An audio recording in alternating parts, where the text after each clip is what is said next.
إله إلا الله لا إله إلا الله. قرآن پاک میں ایک آیت ہے بڑی ڈراتی ہے، وقال الرسول یا رب ان قوم اتخذوا هذا القرآن مہجورا. قرآن کو چھوڑ دینے والوں کے متعلق قیامت کے دن اللہ کے پیغمبر اللہ کی عدالت میں عرض کریں گے، میرے رب میری اس قوم نے قرآن چھوڑ دیا تھا. 19واں پارہ ہے، پہلا صفحہ ہے. قرآن کو نہ ماننا بھی چھوڑنا ہے، قرآن کو نہ پڑھنا بھی چھوڑنا ہے، قرآن کو نہ سننا بھی چھوڑنا ہے، قرآن پر عمل نہ کرنا بھی چھوڑنا ہے. ناراض نہ ہوں تو میں عرض کروں، مگر کن کو عرض کروں؟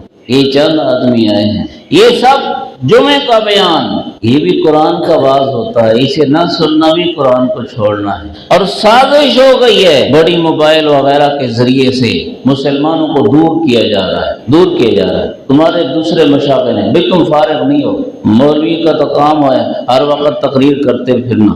ماڑے میں ایک دفعہ جنازہ تھا، مجھے انہوں نے حکم دیا وارثوں نے کہ جنازہ آپ نے پڑھانا ہے. بوڑھا بابا ان کا فوت ہو گیا، لیکن جنازہ گاہ میں جنازہ پہنچ گیا مگر 15 منٹ باقی تھے. تو مجھے وارثوں نے حکم دیا کہ آپ کچھ بیان کر دو. تو اب ان کے حکم پر میں بیان کرنے لگا تو صفوں میں سے کسی صف میں کوئی تھے مریض، کہنے لگے مولوی ہر وقت تقریر کرنے کا موقع تلاش کرتے رہتے ہیں، مولوی ہر وقت تقریر کرنے کا موقع تلاش کرتے رہتے ہیں کہ بھی کچھ نہ کچھ تقریر ہو جائے.